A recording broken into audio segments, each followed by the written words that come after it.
What's up, y'all? It's your girl V with Reality Recap here for your midday tea talk. I'm a little late today. Sorry, life was lifing, but I'm here. Today we are discussing last night's episode of Love and Hip Hop ATL as well as Real Housewives of Dubai. We are streaming live right now across YouTube, Facebook, and Instagram. You can comment. I can see your comments, read your comments, and respond. I appreciate you stopping by. If you can't stay for the full video today, no worries. Once I'm done with this video, it will be on my YouTube channel, reality_recap. So please make sure you like, share, and subscribe to my YouTube channel. Now, let's get into last night's episode of Love and Hip Hop ATL. Y'all know I got my notes here. And let's just start with, let me take my shoes off, honey. Okay, let me take my shoes off. But let's just start with number one. I don't know, in my notes I have VH1 is playing right now. Because if you guys haven't noticed, every day or every Tuesday when Love and Hip Hop ATL is about to come on MTV, VH1 is playing Love and Hip Hop New York. All the old episodes with the whole Peter Panky stuff. And I just said, I don't know, I had that noted. VH1 is playing right now, but I enjoy watching both franchises. So last night, Mama D talked to Scrappy, and she almost seems like, Mama D seems like she has like a checklist of who she needs to get back or who's on her revenge list of who seemed to not have Scrappy's side or believe Bambi's story when they were going through their divorce last season.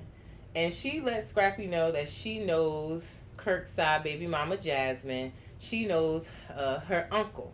And her uncle had let her know that Kurt is playing favoritism with his children, that he doesn't take care of Jasmine's kids like he does his other kids, and that she was going to have a mom's celebration or appreciation lunch dinner situation where she was going to invite a special guest. She didn't tell Scrappy who, but we know she was looking to invite Jasmine. Scrappy seemed like he didn't really want to have nothing to do with it. And even with the flashback of what Rashida or Kurt had said, or even just listening to Bambi's story, it wasn't that serious to me for you to go wanting to sit down with somebody's baby mother and search yourself in their business. But she said Rashida and Kurt play like they so perfect and inserted themselves in Scrappy business, so she gonna insert herself in their business. That's what she said. So she is organizing this mother's appreciation dinner when it ain't even Mother's Day, child. But that's what she decided to come up with to have Jasmine attend so she could get the tea. Last night they also had a scene with Saucy Santana where it got kind of deep for me, real heavier than I like to get when I'm watching reality TV, but good nonetheless. With his mom is writing a book about her experience, with raising Saucy as her son, who came out as a gay man, and she read a passage that was really deep, saying that Saucy was molested at one point, and she believed that shaped his sexuality. And he talked about it as well, saying like it happened from like 9 to he was 16. He almost thought it was normal. He was okay with it after a while and forgave the family member, but it did cause some betrayal just because he didn't come out and let this be known. He told a cousin that he trusted who told everyone. It caused some divide in the family. It was a really deep conversation, but one the less that I said, wow, her book is really going to be good. Again, a little deeper than I like to get when it comes to reality TV. I'm here for the mess, the shade, and the fun. But again, I commend Saucy on that conversation that he had and sharing that part of his life and journey last night. I thought it was really good to see in the midst of all the nonsense we see on these shows. Then we saw Jasmine, Kirk's side baby mama, talk to her mom and tell her mom about previous episode where we saw Kirk accuse her of coming to the door when he come to pick up his son in her birthday suit. And she let her mom know that Mama D invited her to this event. And I just found it interesting. Her mother was saying like, yeah, well, let's go, and that's a chance for you to tell your side of the story. And Rashida's inserting herself, and she ain't stepping up as a side mom. A side mom. Sorry, a stepmom. But I just found it very interesting, to be honest, that both Jasmine's friend in the last episode and her mom seem to have this delusion in their head that Rashida is not stepping up to be a stepmom. Like, child services is calling because you ain't getting your child to school on time. That's how she stepped into it, and she's making sure your son is taken care of when he's at her house. If she don't want to talk to you, I don't know. I don't see nothing wrong with that. She ain't got to talk to you. You communicate with Kurt and get what you need, and that's it. But she don't seem to treat the child any other type of way. But why is it that the stepmother or Rashida is expected to step up when you ain't doing what you supposed to do? That made no sense to me whatsoever. But her mom was like, yeah, let's go to the event. We gonna tell your side of the story. What side of the story? You both were in the wrong. You and Kurt were both in the wrong. So she's trying to play like she's not the bad guy, but it take one hand to wash the other, and it take two to wash the face. Hello? So I don't know what she talking about in that sense, but and from my perspective, I don't know what she want from Rashida. Like, I really don't, and I don't understand what her mom and friend is inserting themselves in and talking about either. That really made no sense to me.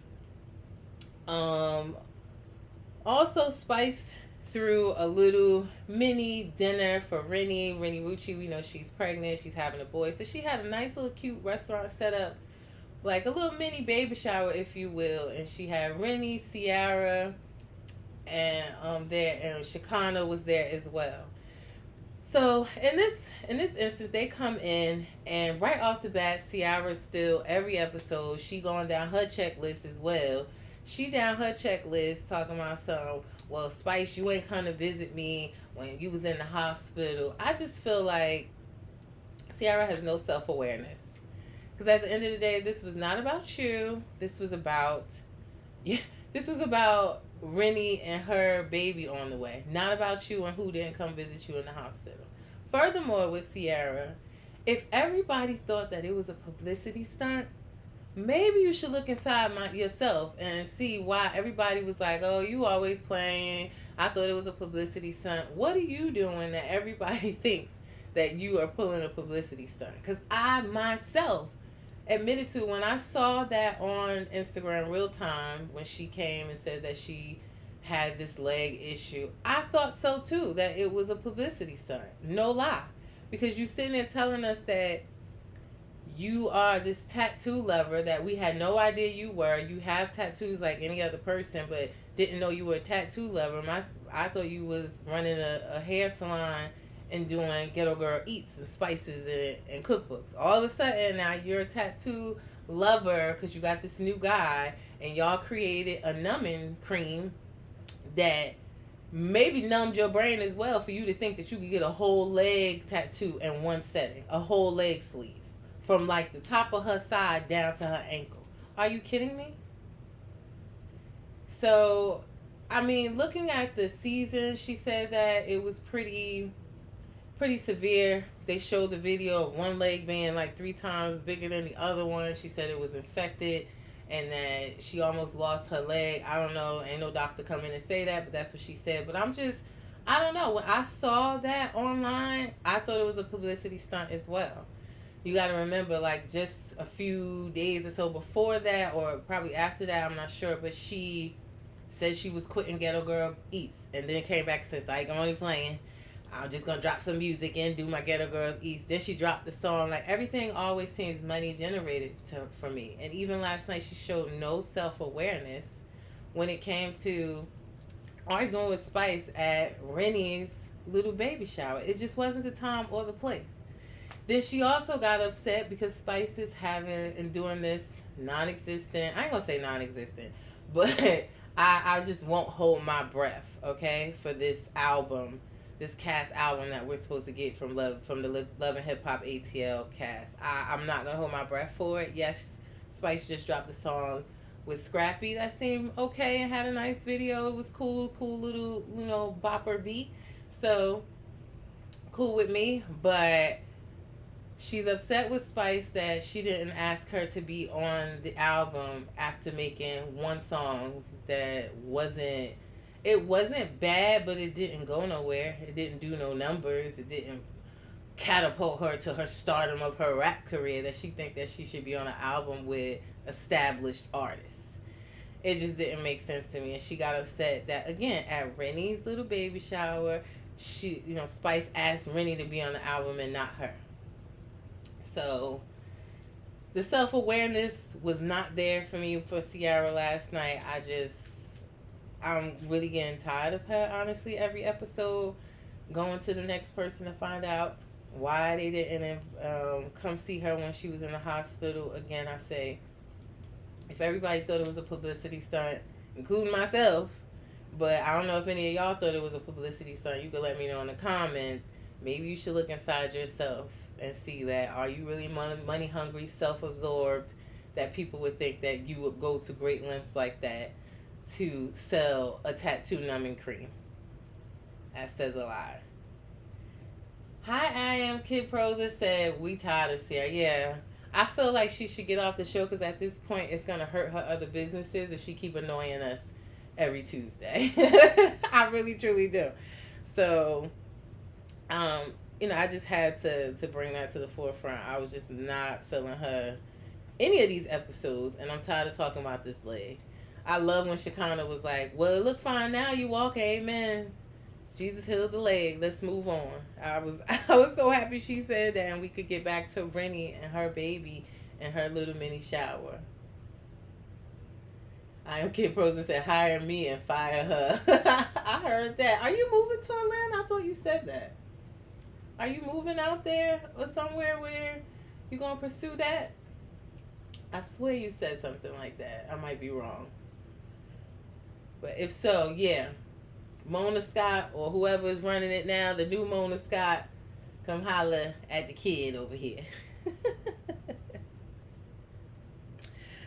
So also, we get to the main event last night of Mama D's. I called it the No Mother's Day appreciation event. It was not Mother's Day. She literally planned and plotted to have this Mother's appreciation dinner just to have Kirk's side baby mama there so she could get tea. I was in my head and I wrote in my notes, girl, you could have did that for free. Why you ain't just reach out to her and ask her to meet up with you? Why did you have to then host a whole event, a lit Mother's appreciation brunch or whatever to get some tea? That took you like 10 minutes to get. But yeah, Mama D had her event. Amy was there. Erica was there with her mom. Amy was there with her mom. And Rashida wasn't invited, clearly, because we know Mama D got a revenge plot out against her. And Jasmine came in with her mom. Jasmine's friend, the same friend that was saying that Rashida needs to step up as a stepmom in the previous episode, also was there. Don't know why. But she came and Jasmine said we do know why. Jasmine said she invited her just off the strength of if anybody wanted to get froggy and leap, she ain't want her mother to have to be fighting. You can't fight for yourself? Why you got your mom there hoping don't nobody want to fight her? Made no sense whatsoever to me. But anyway, Mama D came over and act like she was so into what's going on and hearing Jasmine's side of the story so she could get the tea. And Jasmine pretty much told her about Kirk saying that she come to the door in her birthday suit, and that he tells her frequently that if she wants more money to take care of their child, he got it for her if she let him still hump on her. And I don't know if she wants somebody to feel sorry for her, but you put yourself in this situation. Furthermore, you keep showing up on this show telling all your business. That's how we found out about this situation to begin with.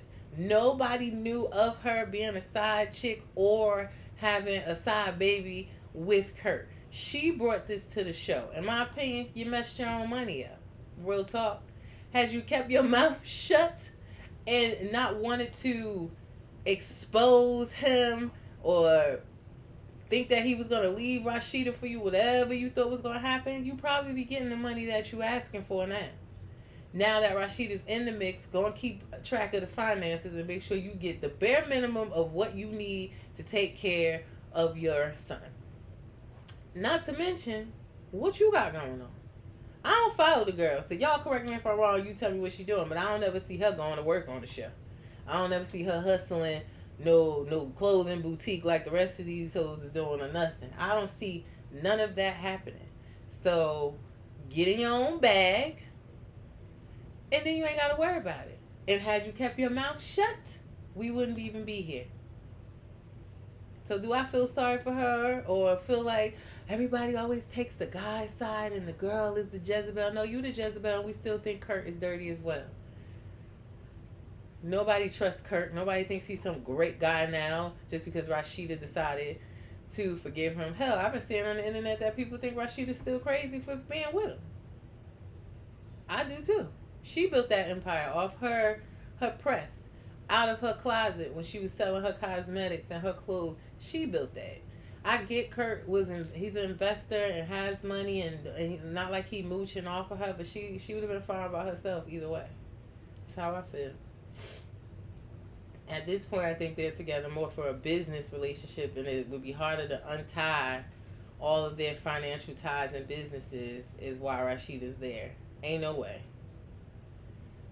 But that's just my opinion. Yeah, but she told Mama D all her tea, and then Mama D went to talk to Erica because Erica Dixon was there, and Erica was like, yo, you so messy, bro.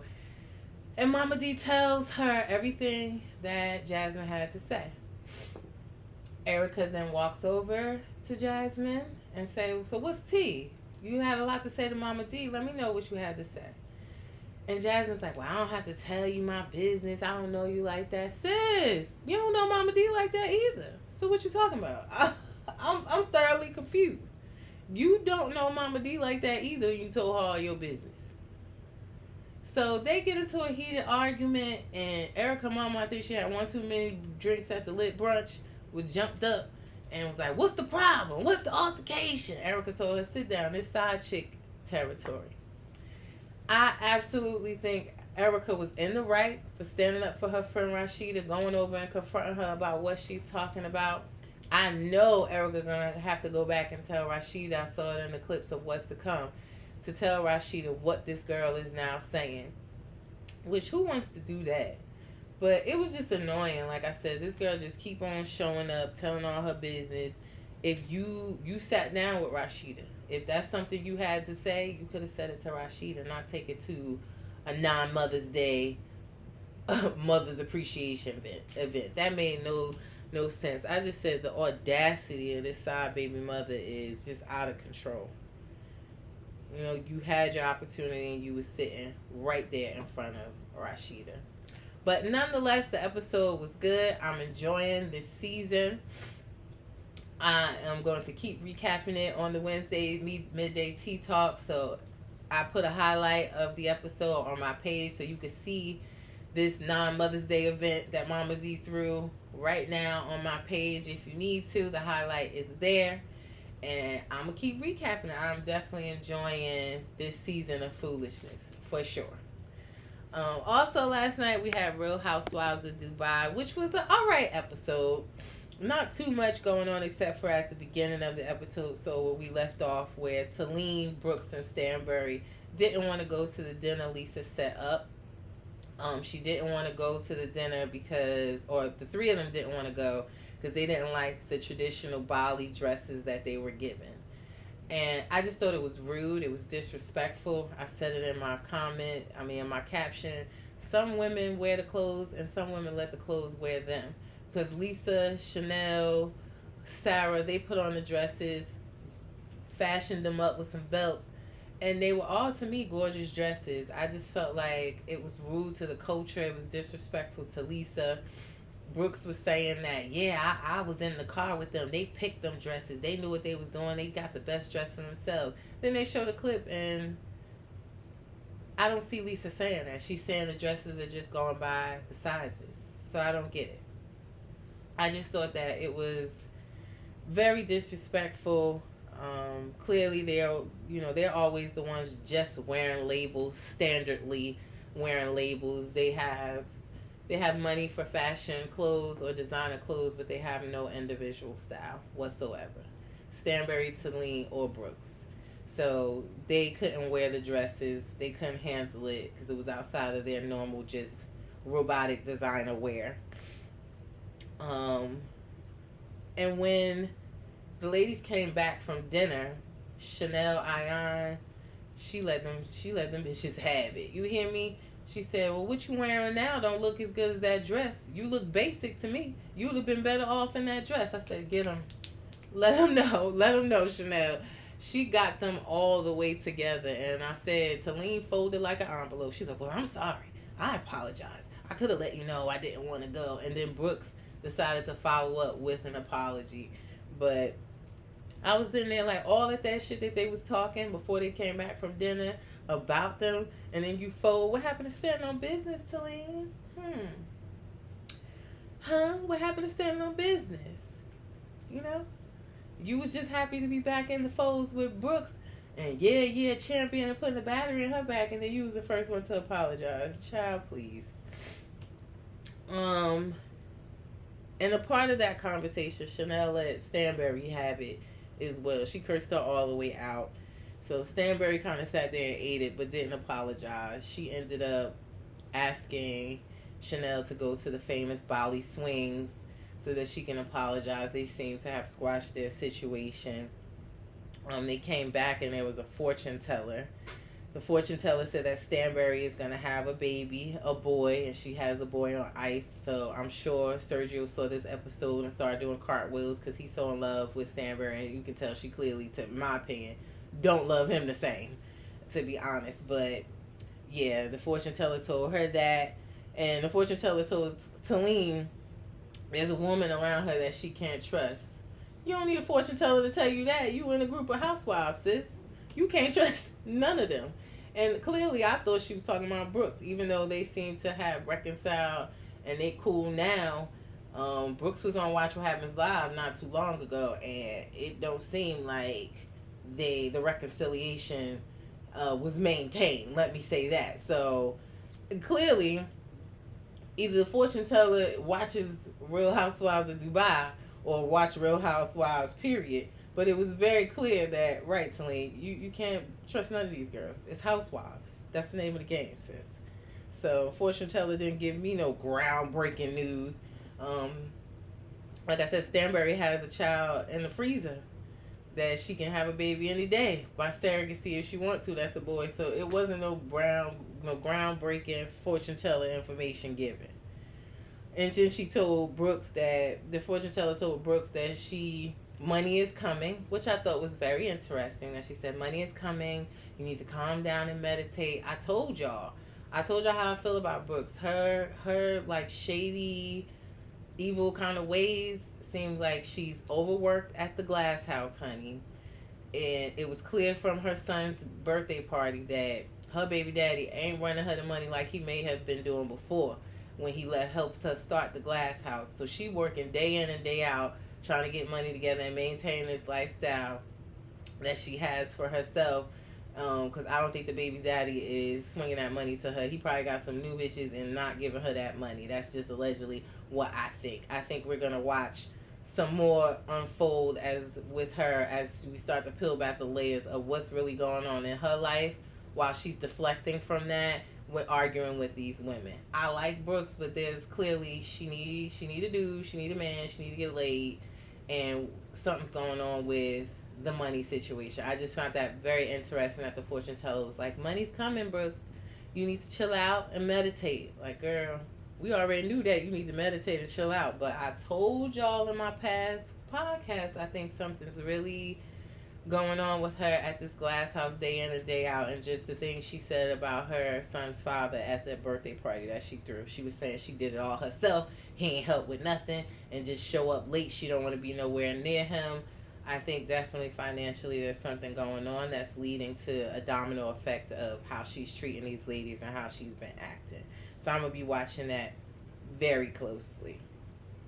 Overall, it felt like a really short trip. I think we were only in Bali last episode and this episode, and a little bit of the episode before where we saw them traveling before we had that week break between episodes. But this seemed like a really short trip. I don't know if it's just editing because ratings ain't doing well.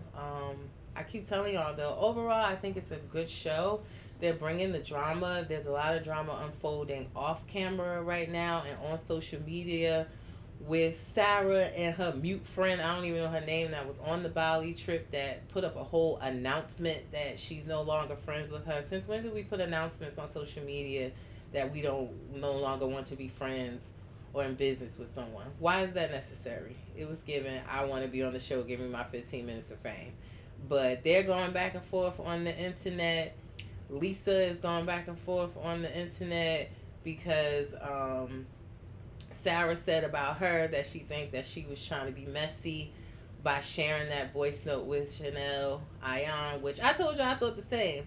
When you hear the voice note, to me it was clear that she was talking about Talene and not Brooks. Maybe she didn't get it, I don't know, but I thought she was trying to be messy as well. So they're going back and forth on the internet, but we're going to break that all down tomorrow on my Thursday night podcast, where we go through all the reality, breaking news, gossip, social media rants and fights happening in the reality TV world.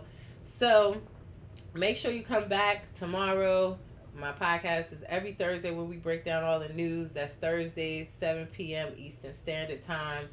Streaming live as always on YouTube, Instagram, and Facebook. You can join, comment, and I'll read your comments and interact. If you can't watch it live, all of my Midday Tea Talks and podcast episodes are on my YouTube channel. Make sure you like, share, and subscribe to reality_recap. That's my midday recap for today. I'll see you tomorrow for my podcast. And don't forget, I'll be back Saturday with a Midday Tea Talk to go over Friday's night's episode of Love After Lockup. We have some of our shows returning this Saturday. Love and Marriage Huntsville is coming back. Family Empire will be back. A lot of these episodes were on pause because of the Olympics. So yes, Love and Marriage Huntsville is on its way this Saturday. You know, I got sneak peeks for you for all of the episodes coming. So again, I'll see you tomorrow night, 7 p.m. Eastern Standard Time, for my reality recap news for the weekly recap. And then Midday Tea Talks every day, 12:30 p.m. Eastern Standard Time. Every day except Thursday, since we have the podcast episode. Please like, share, and subscribe. Support your girl. My Cash App is there. I'm also doing promos. If you have a product or business you would like me to promote, the page reaches the people, honey. Those are my prices. You can email me, serious inquiries only. But I appreciate the support and everybody stopping by. I will see you tomorrow, 7 p.m. Eastern Standard Time, for my reality recap podcast.